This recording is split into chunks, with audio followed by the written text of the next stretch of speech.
Welcome to the Chris Spangle Show. Thank you so much for joining me here on the program. Today we're continuing our conversation about bail reform, criminal justice reform. I'd refer you back to our interview with the Bail Project on this particular topic. I think my guest might have a bit of a different take. I'm not sure yet. We haven't had a pre-interview, but they found me and reached out to me, so I'm guessing they probably want to give a different side. My guest is Ken Good, a Texas bail attorney and a board member of the Professional Bondsmen of Texas. Ken, thank you so much for reaching out. It's great to talk to you, and I'm excited to hear what you have to say. Tell us a little bit more about yourself and what's your background.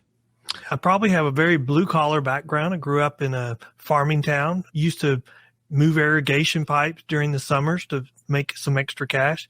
I had 2 public school teachers for parents, taught me the importance of an education. Went to college, started teaching school just like my parents, got master's degree and always wanted to go to law school. So I went to law school and became an attorney. I started representing bondsmen about 10 years in. So I've been doing it for over 20 years. I've argued some very important cases before the Court of Criminal Appeals on the issues of bail. I'm active at the legislature through the association in proposing and addressing legislation. And really, there was a lawsuit filed in Harris County about bail reform. And it was clear that none of the parties understood the bail. And so I told our association, we have to become experts on these issues because no one else seems to understand bail like we do. So we really set out to become very knowledgeable about the legal issues. And that's really what's brought me to where I am today. So let's talk about that. What exactly is bail? Walk me through the process. Sure. Let's say I get arrested for something, and obviously I'm in Indiana. It's probably different in Texas. But let's say I get arrested for a bailable offense. What level would that be, and what would the process be for me? Let's say this is Texas. So in Texas, we have a constitutional provision that says everyone has a right to bail with sufficient sureties. That means you have a right. The only constitutionally protected right to release you have is through the private industry. Everything else is created by statute. They can give it, they can take it away. That's actually been litigated during COVID and has been confirmed. So the only way you have a right to release that they cannot prevent you from having is through the private industry unless it's authorized by the Texas Constitution. And those are murder, capital murder, and some offenses that they've specifically authorized within the Constitution. So Texas says what? You can't, everybody that's arrested has a right to bail with sufficient sureties unless they're charged with 1, 2, 3, 4, or 5. Gotcha. So I would come to you and you would get arrested. Right. And you may be arrested on a warrant that has a bail amount set, or you may just be arrested. You're taken before a magistrate. There's several factors they have to consider under 1715 of the Texas Code of Criminal Procedure. And that one of them is the bail has to be sufficiently high to give assurance that you'll return to court, because the Bail Project says we can't require a private surety bondsman because we have this presumption of innocence. The presumption of innocence is a trial issue. It's not a bail issue. The bail issue, none of the considerations for bail has anything to do with the presumption of innocence, because it's all about giving an assurance that you will show up to court to answer the charges. And so you would have a bond set either in the warrant or once you appear before the magistrate. Either you or a family member would contact a bonding company. You would say, hey, we've got this charge. This is the amount. Depending on how risky it is, the bondsman may require some family members to sign with you. And then they enter into a contract to post the bond for you for a set amount of money, and then you are released from jail. You then report to the bonding company either weekly or more, depending on how risky they are, how severe the criminal charge is.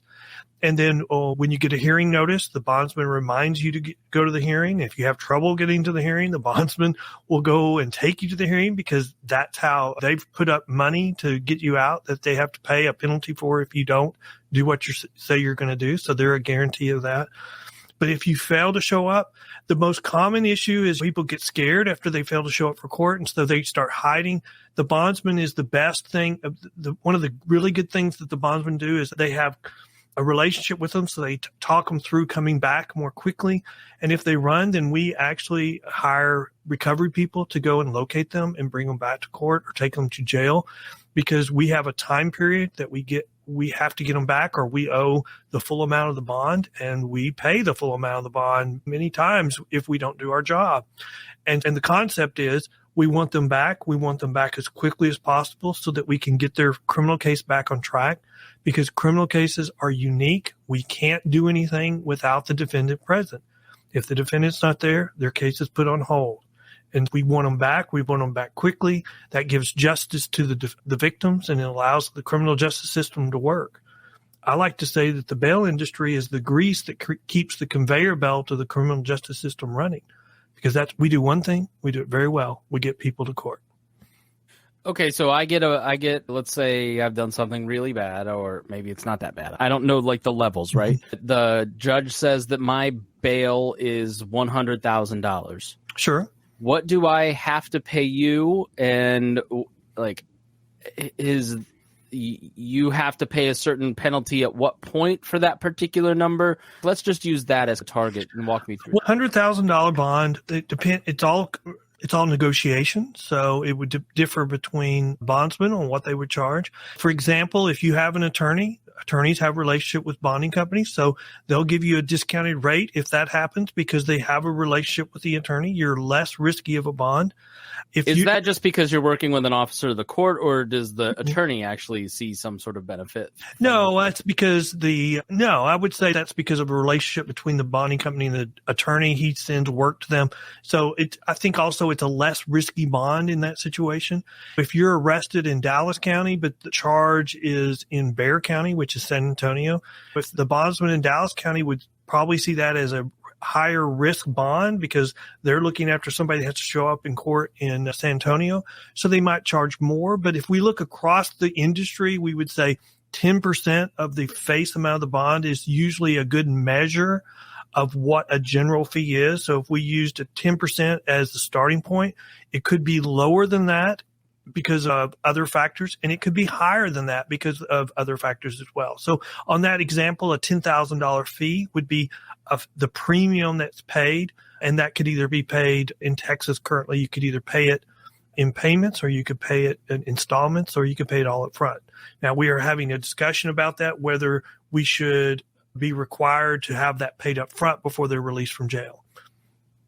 So yeah, even I do okay, but 10 grand would be a huge amount. How long does the person end up on bail? I've not been arrested, so I'm not quite sure, but if I had to pay you 10 grand, like what would that typical time frame be? Like, I know Alex Murdaugh is the famous case that everybody's talking about now.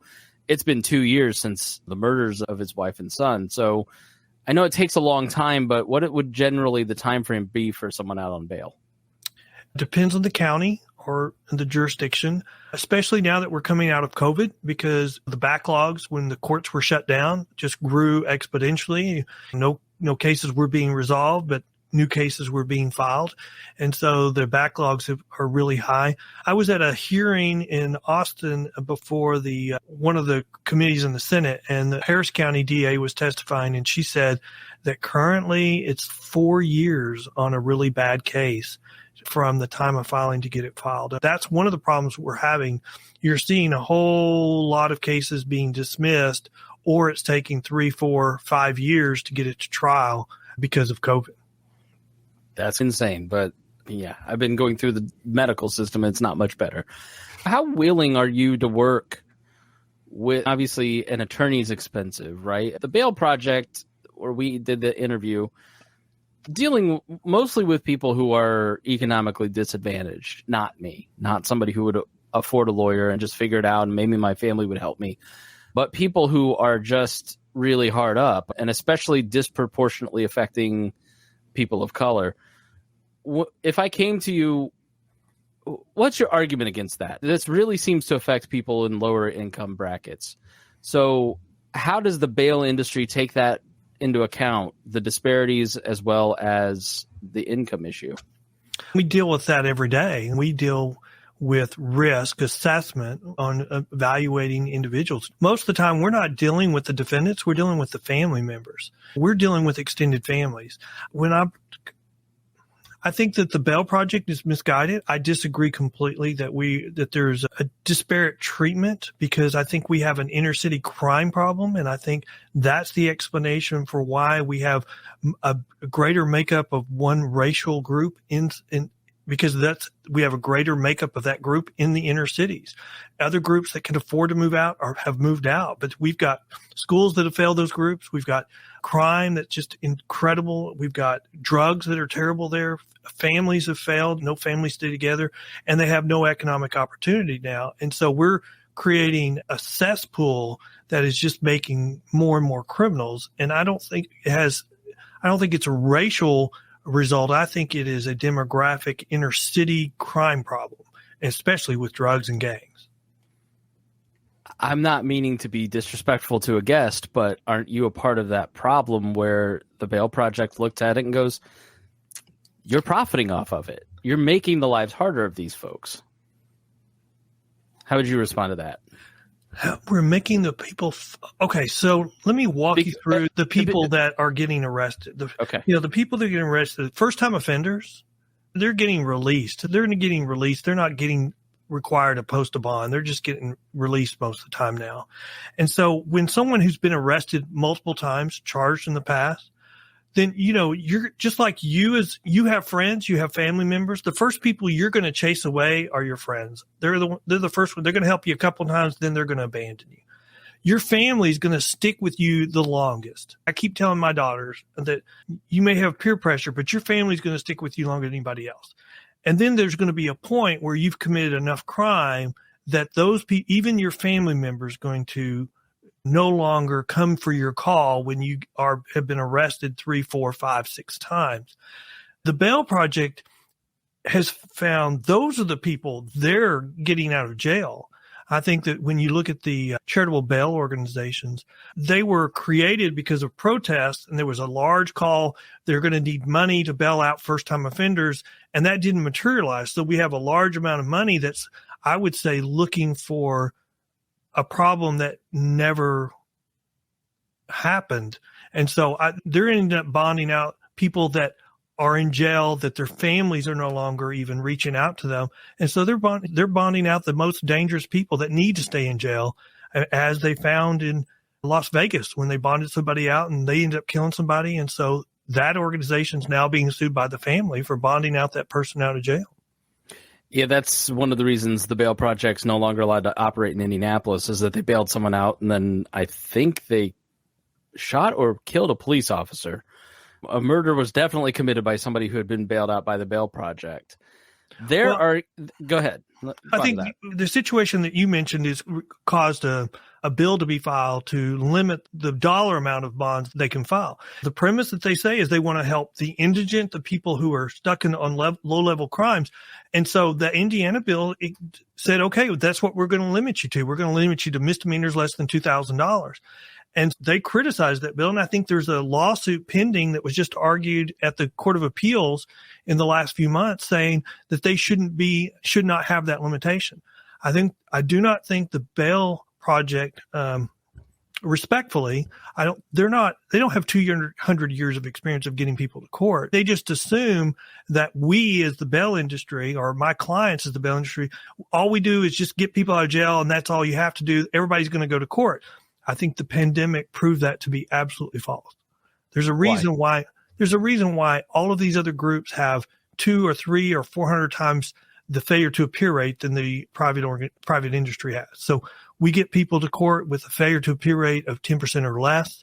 The Vera Institute said any change that we go to is going to have at least a 40% failure to appear rate, and that should be okay.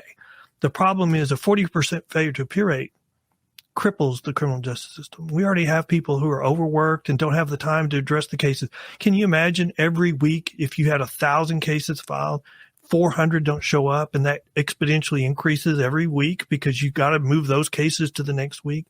That's what our urban areas are like.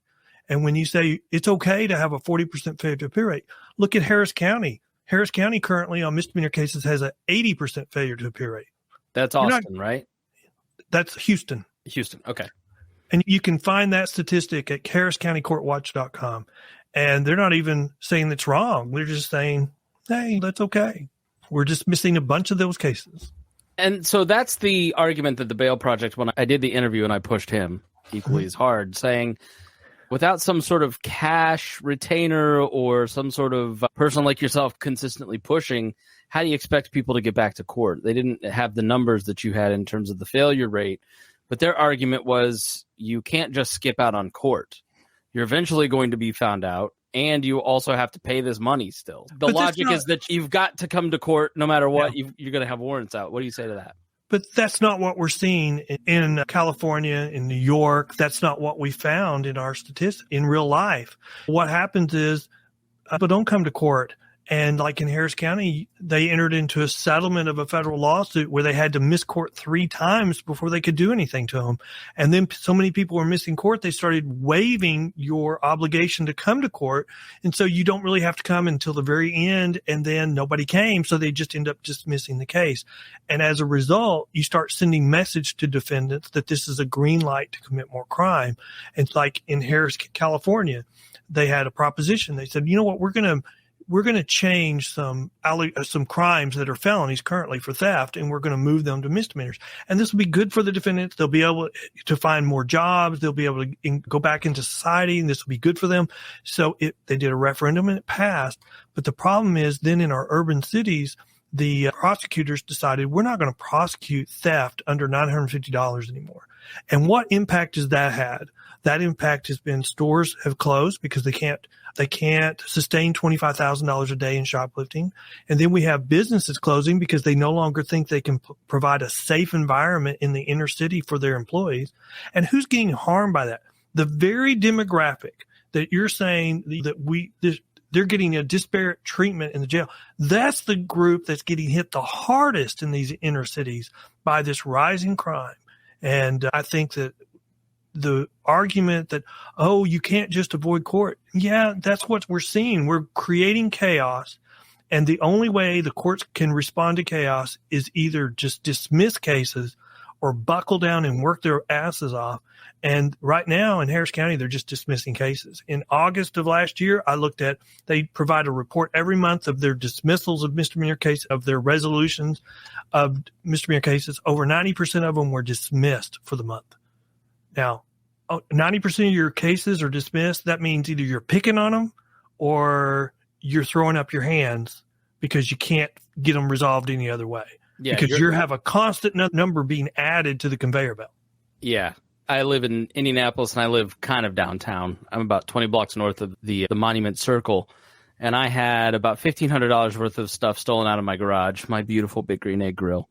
And when I talked to the detective, they said, listen, even if we do find these guys, and we had video of them, a couple of guys that looked like they were white guys from rural areas in a diesel truck, they came to my neighborhood to steal stuff, or you just don't have a diesel truck living downtown.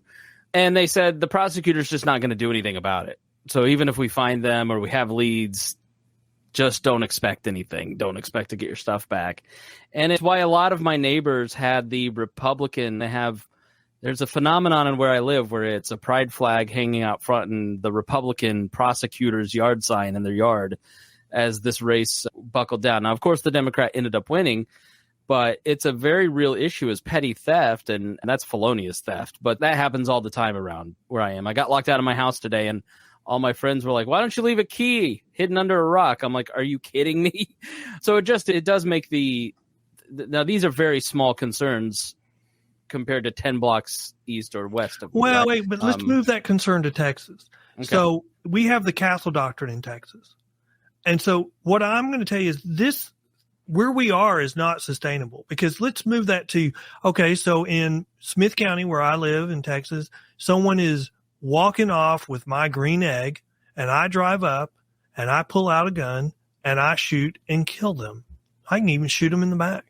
But under the Castle Doctrine, I have the right in Texas to defend my life and my property. And so we are creating a situation where we're going back to just the old posse, where if law enforcement's not willing to do it, it's going to get done.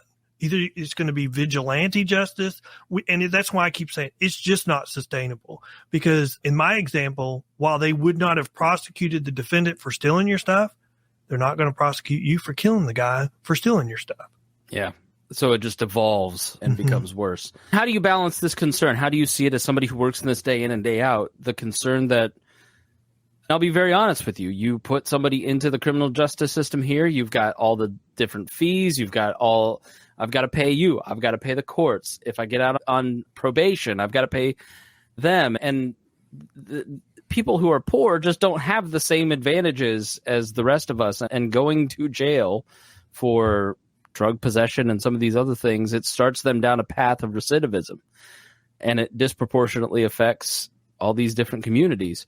So how do you balance the concern you're bringing up with that concern, and where's a good place to make sure that we're helping people commit one crime and set them up for success, and make sure that we're not just slipping into what we're seeing in San Francisco? I think that's a question that's really, the answer is evading people right now. I think it's evading people because politics has just gotten so involved in this issue. We probably need a top-down review of what's a crime. Sometimes we keep adding offenses, and that's the politics of it. So this year we're going to add this offense. There's a crime that gets a lot of public attention. So next year we're going to add a new crime. And we need to do an evaluation of crimes. But you know what? I don't agree. I think the problem that we're seeing in our criminal justice system is we have just dropped all accountability. I don't think the problem's on the front end, the first-time offender. That's what people were told, and that's what people got involved with, is we need to protect the first-time offender. That's not the trouble. If you've been arrested 6 or 7 times, or if you've been charged and convicted 6 or 7 times, but you keep getting dismissals, or you keep getting probation, or you keep getting deferred adjudication, and then when you violate it, they don't do anything to you, or you get a charge and you just don't go to court. You miss court 3, 4, 5, 6, 7 times. I have a problem with that. And I think the criminal justice system has a problem with that. And so I think that the real problem is a complete lack of accountability. And it started with this notion that we have to help the first-time offenders, but now it's gotten to where it's just pervasive. We can't hold anybody accountable, even if they miss court 10 times. And I'm like, okay, give them once, give them twice, but where are we never going to draw the line? We're not going to draw the line at 10 times. And I don't think the public realizes that's really where we are, especially in our urban cities. Nobody's being held accountable. Yeah, so I guess I just don't trust a legislature or a legislative body of any kind to fix that problem. They're the ones who keep creating the laws. I do agree with you that it's just, when we use a law and punishment and the cops to fix every single idea that we have, you end up in the spot we're in. Is it on the judges at this point to kind of pull back? Is it on prosecutors? What are some steps, and who's responsible for bringing back that personal responsibility and accountability? Let me start by saying, what's the prosecutor's job in the criminal cases? I would, like in the DA in LA County, he last year said, or I think it was even the year before, somebody contacted him and said, really what you're doing is hurting victims. And the response from his office is, we really have a difference of opinion about who the real victim is. So they were saying that the defendant who's accused of a crime is the victim, not the person who had the crime committed against them. And the point I would make on that is, if the prosecutor is arguing for the defendant, and the defense attorney is arguing for the defendant, and the judge is arguing for the defendant, then in those situations, who in the courtroom is arguing for the person who had the crime committed against them? And in many situations, the answer is no one anymore. Not in LA, they're not. In Baltimore, or where a prosecutor was removed, they're not. Another prosecutor, Texas, is looking at a statute on a way to remove judges, for DAs who refuse to enforce the law. And so we're trying to find this balance between when a DA has the ability, because of they have so much going on, where they can decide not to prosecute certain crimes, versus they're just a political agenda where they're just not going to prosecute a whole class of crime, even though it's a crime on the books. The problem with this is you have to find a political compromise. And who would have ever thought in Texas that crime was something that was so political? We used to not have it was so political. Now it's so political that your decision, you can't compromise. And so we're going to have a battle where one side wins over the other. And if you look at our history, we've been through this before. We've had cycles before. And the last cycle started in the 60s, ended in the 80s with the election of Reagan.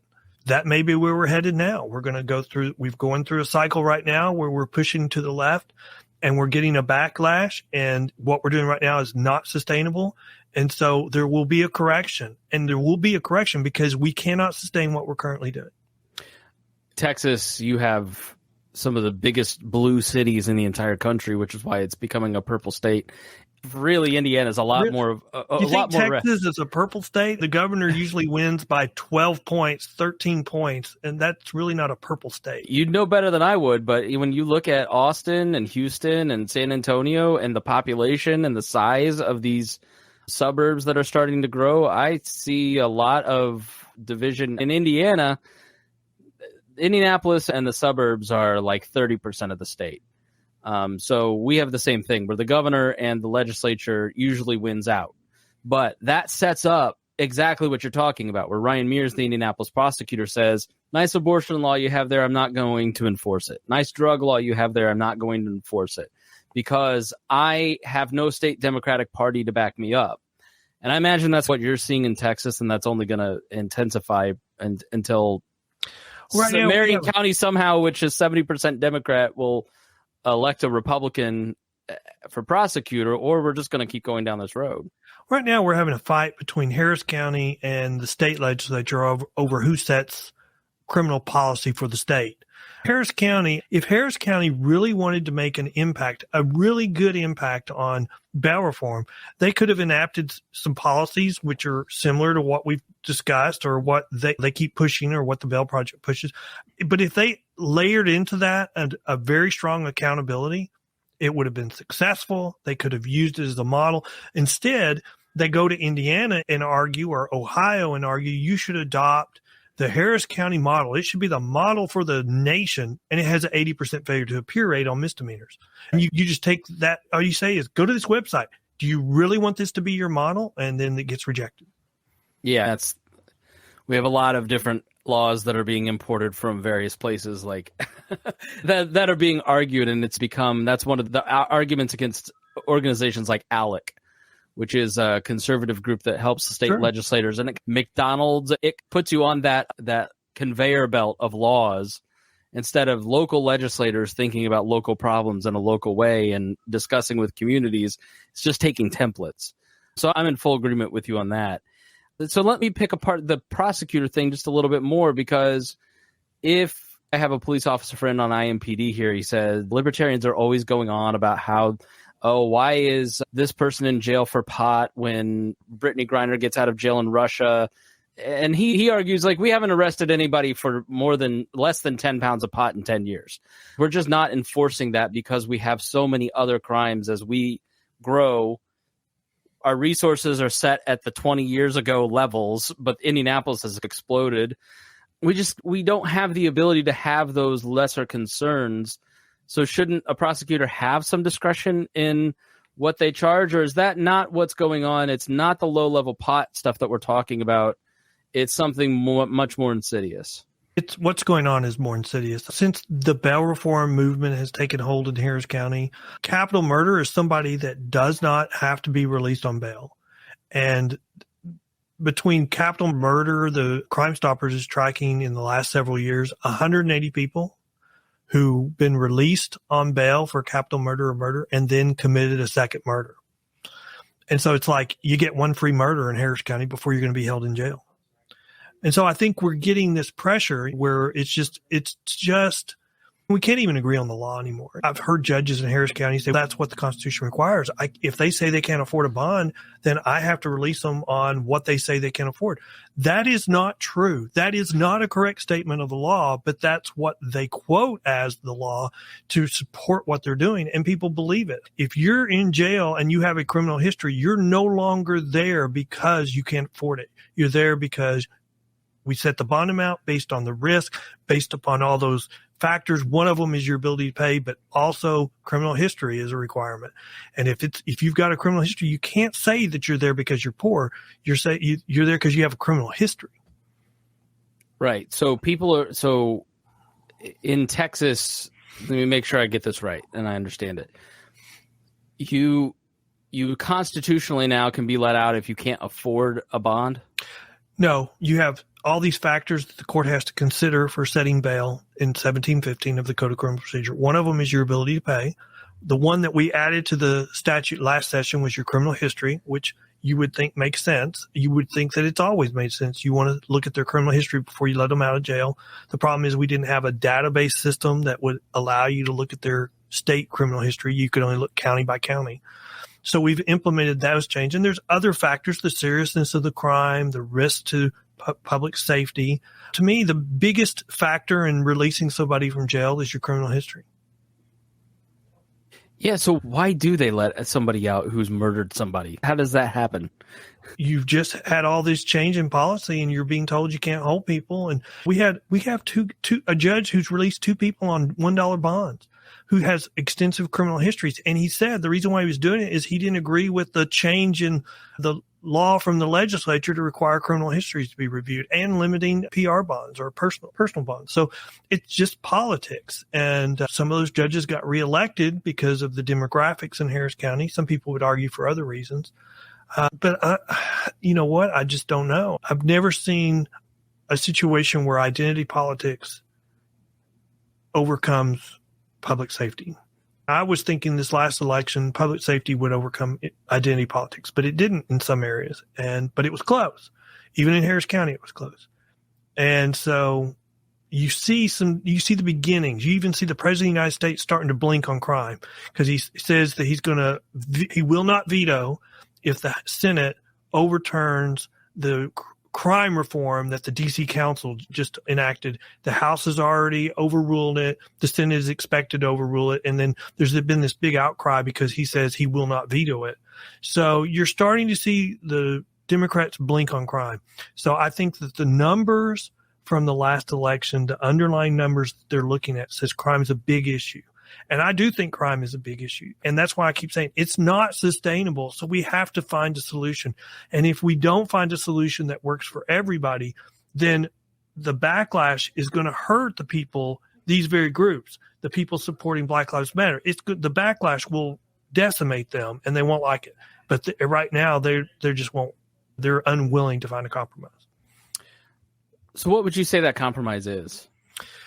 If let's say I put Ken Good in charge of Harris County, and we're going to ship out your template, sure. And we'll railroad this into every major city. Give me like 3 or 4 workable things, maybe that if I'm listening here in Indianapolis or Dayton or San Francisco or LA or wherever, right?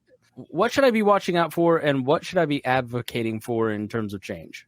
I think a Ken Good model for criminal justice is going to have, number one, accountability as probably the lead element. And so if you miss court, fail to appear for court, the next time we get you in, I'm going to want to know what happened. And if you got a good excuse or you have a weird excuse, in Texas law, if you had a flat tire on the way to court, that's a good excuse. Or if you have a heart attack and go to the hospital, that's a good excuse. In fact, that's a grounds to reinstate the bond. But if you just, even oversleeping the first time, these are problem children. That's the reason why they're in the criminal justice system. They haven't found their niche. But I'm going to tell you, after that, after you miss once, if you miss twice, I'm holding you in court. I'm going to hold you in jail until your case is resolved. The problem that I think the biggest problem we have is people saying, I can't hold them. I can't hold them. I can't hold them. If you've got a condition on their bond that they do certain things, you can, and then they break that. And if they fail to appear, we have a whole new criminal charge for failing to appear, and we don't file those. So I think the first element would be accountability. And I think that would solve a huge amount of our problem.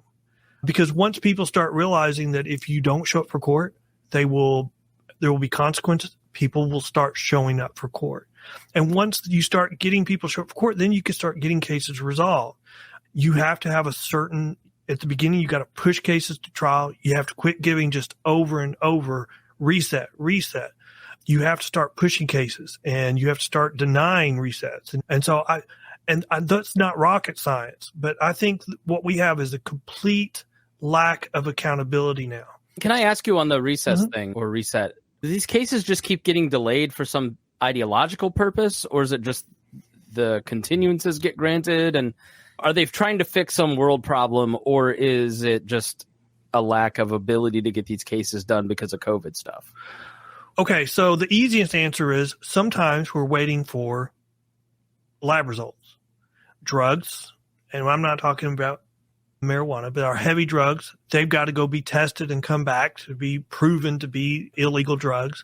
And so a lot of times you're waiting for that. I heard somebody say that DPS has contracted with every available lab in the state of Texas to do testing on stuff awaiting trial or awaiting criminal cases.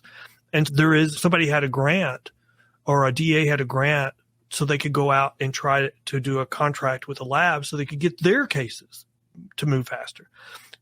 And they could not find a lab in the state of Texas that already had not been contracted with DPS.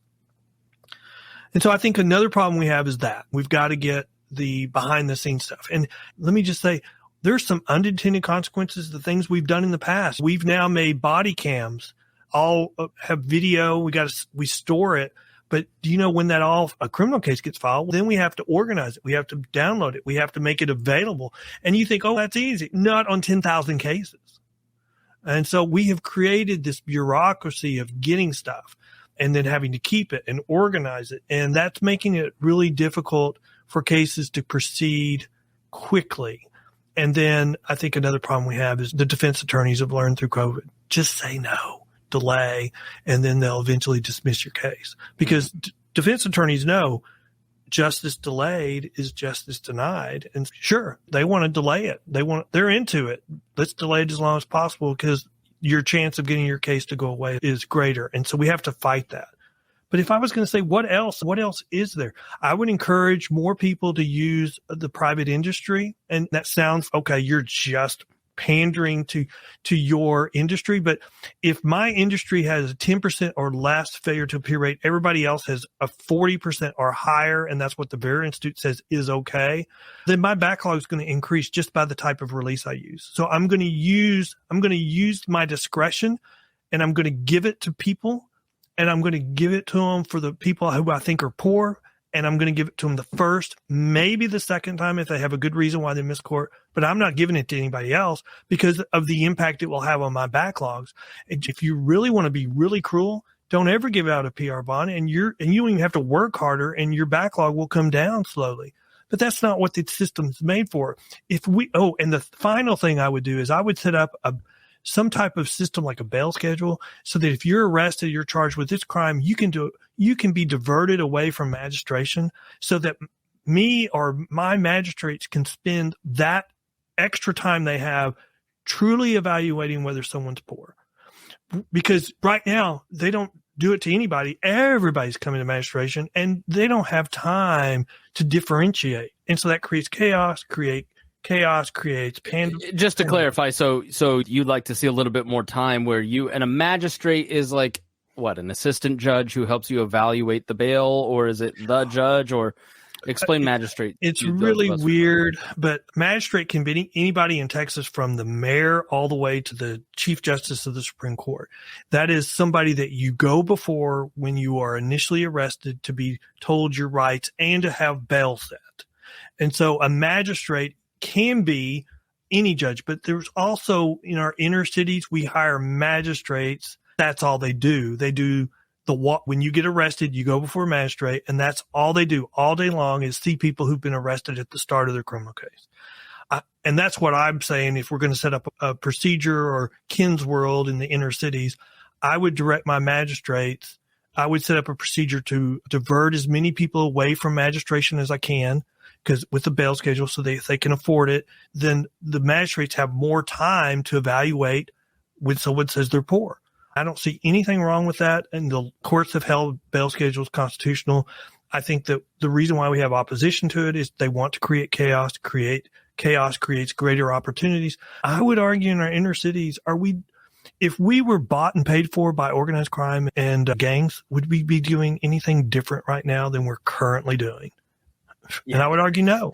That's a good point. I'm a libertarian, so the government is an organized gang, Ken, but I get exactly what you're saying. You're basically, I get what you're saying. But answer me this.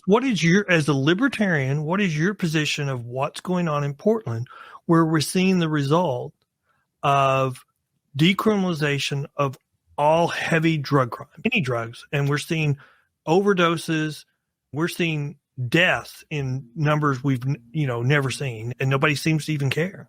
You can't imagine Portland and Oregon screwing up public policy. They put the identity political concerns first, as opposed to really putting people first. And when you look at some place like Portugal or Chile where they've decriminalized drugs, it's not only been a nationwide effort, it's also been very treatment heavy to begin with. And it wasn't voluntary treatment. You were forced into treatment. You weren't put in jails for the drugs. You weren't put in jails at all for drugs in Portugal, for instance. But you were put into treatment. And you have to have that people first mentality where if you are just decriminalizing drugs and not arresting for anybody, and you're not going to put anybody through the court system, you're offering no treatment, it's voluntary, you're going to get the kind of policy that you're getting in some of these inner cities that are trying this, because you have to have wraparound services. That's just the end of it. When you're dealing with homelessness, when you're dealing with mental illness that comes with homelessness, drug use, these are all intertwined, right? You've got to have some network in your city. Like, for instance, in Indianapolis, we don't have government agencies that run the homeless shelters, but it's private organizations that are tightly networked by the city and constantly in communication with policymakers to let the people who run the private organizations steer the policy. And so we have a fairly good network of treatment for drug users, for homeless people who are suffering mental illness, people who are just going through a difficult time, and giving them an exit ramp out of that. That to me seems like a good model. I'm not an anarchist. I don't believe that you should just erase all laws. I don't think that's possible. But when you look at Portland, when you look at... But isn't Portland just an example of what we've seen across the spectrum? We have this promise made. Promising Portland was we would decriminalize drugs and that we would be able to save more people. And so the result of that promise has been death. We're creating anarchy, like you said. But wasn't that also, didn't we have the same promise in California? We're going to take federal felony theft and change it to misdemeanor, and we'll have less theft. We'll have more people working. And what we got was decriminalization. It looks like to me the promises that are being made across the country on bail reform, they're not, the result is decriminalization. And if the public was to vote on, do we want to decriminalize all, this and get the result that we're now seeing, they would have voted no. In California, they'd have voted no to decriminalize theft under $950, but that's not the way it was presented to them. And so we can't even have an honest debate about what we want to do. So they have to do it in a twisted and hidden way. And they even trick the conservatives to support them like they did in California with the referendum. And nobody would support the result that we're getting now. And we're seeing that across the country. In New York, we had the same promise.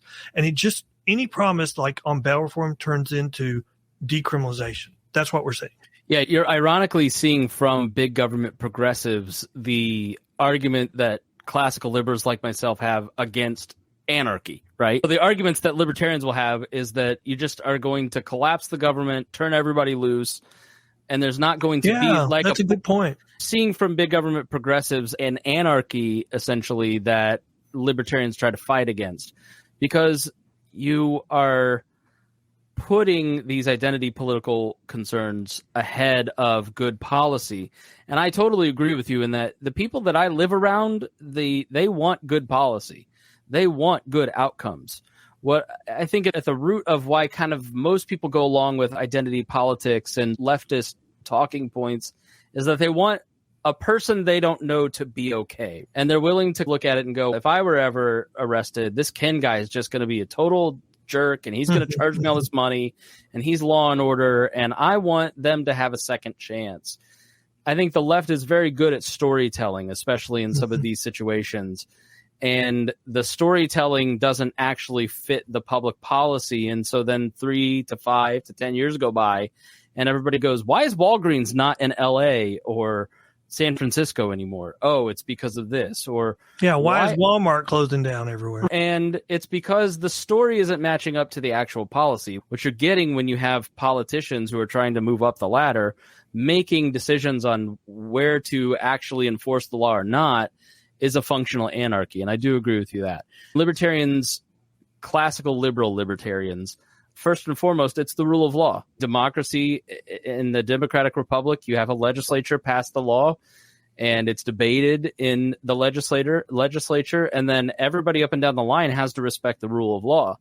But as we've seen over the last decade, especially, I think really starting with the Bush administration, but gasoline on the fire with Obama, where he's passing executive order after executive order, not obeying the Constitution, not obeying the Congress constantly, since Bush, giving up its power and kind of laying down for the president. That has moved down the line into our local cities. And what you're seeing is a lack of the rule of law. You see it on the right, too. You see it. I don't want to debate January 6th. That attitude of I can stay president is an erosion of the rule of law. And the outcomes of people not following the agreed upon rules is this functional anarchy. And I don't believe in it. And I've said for a while that our democracy requires, to be successful, the consent of the losing party to govern.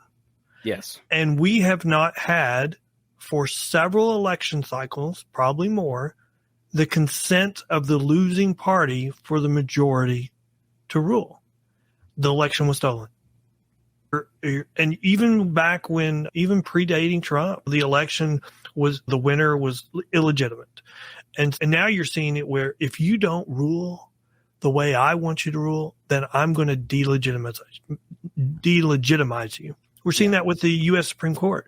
We disagree with your ruling, so we're going to call you illegitimate. And that's where we are.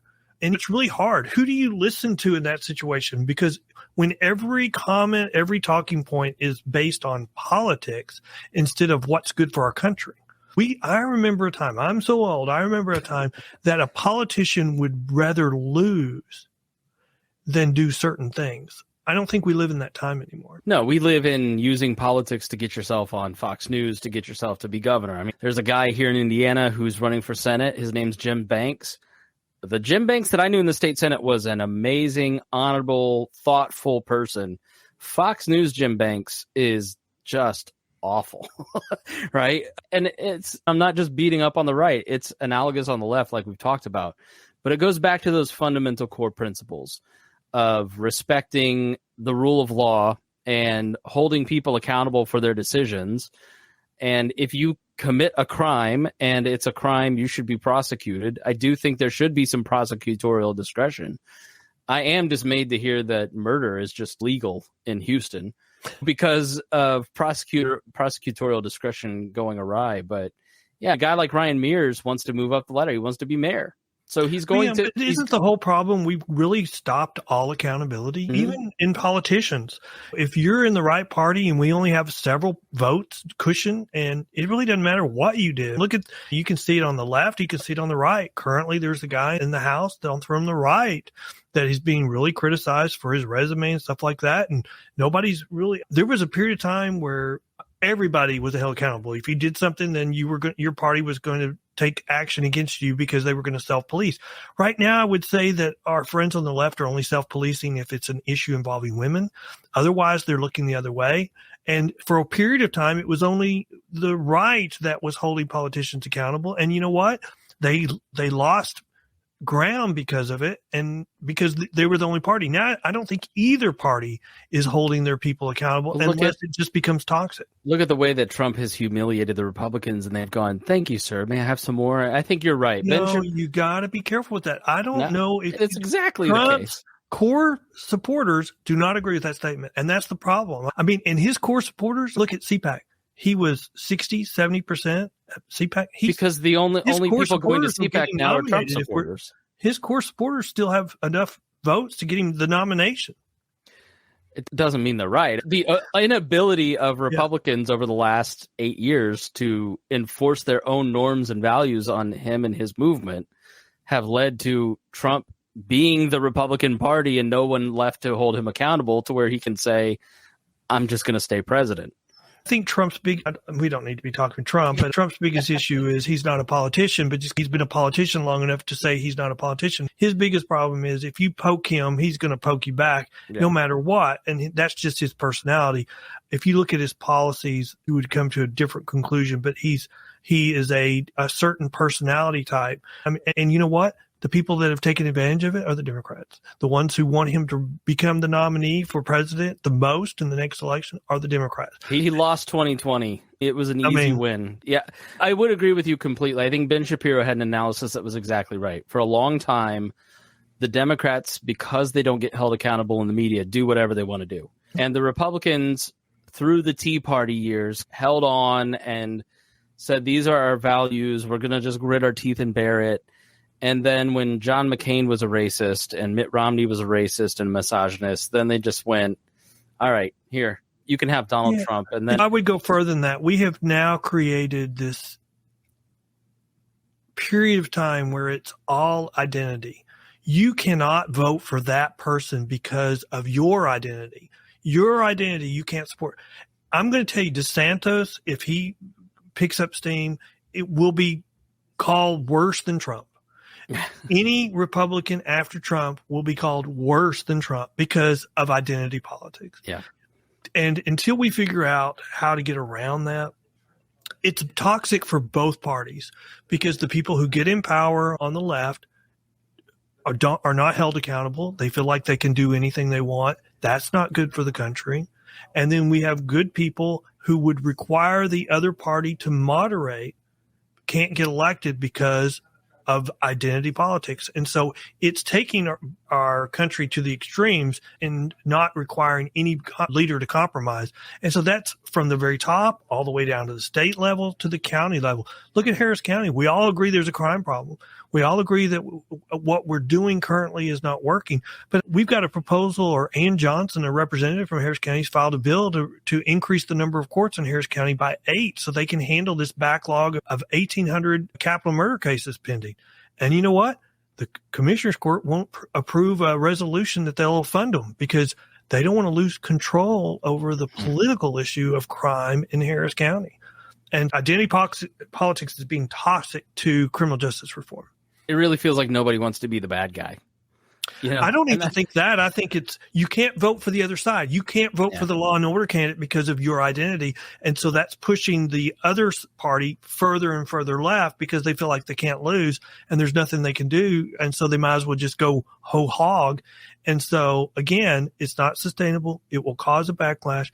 People, even on these identity politics issues, will get to the point where they don't feel safe. We will have the same cycle that we had in the 60s, 70s, and we will get a backlash as a result, or we can find a compromise. And then the pendulum will swing the other way, and then we'll have Stop and Frisk 2.0. And then the wheel keeps going on, just like Game of Thrones. Ken, I greatly appreciated our conversation. I really enjoyed talking to you. It was a lot of fun, and you brought a lot of knowledge that I had not heard, and I really enjoyed hearing it. I didn't enjoy hearing it, but I don't enjoy talking about it. Yeah. Shameless self-promotion time. Where can people follow if they want to know more? If you want to know more about criminal justice issues, we have the pbtx.com website, the Professional Bondsmen of Texas website. We have a blog where we highlight stories in the news. We also have a podcast called The Bell Post, where we talk about these types of issues twice a month and trying to make a library of issues so we can educate politicians across the country. All right. Ken Good, thank you so much for joining me. I really appreciate it. Thank you very much for having me. And thank you for listening here on the Chris Spangle Show. We really appreciate it. As always, if you got something out of this, then please share it with your friends and family. That's the best way that you can support great conversations like this, as well as the content creators that you appreciate. Not just me. Anybody that makes content, go find Ken's Twitter. I'll put it in the show notes. Retweet him too. All right. Thanks so much for joining me. We'll see you again soon here on the Chris Spangle Show.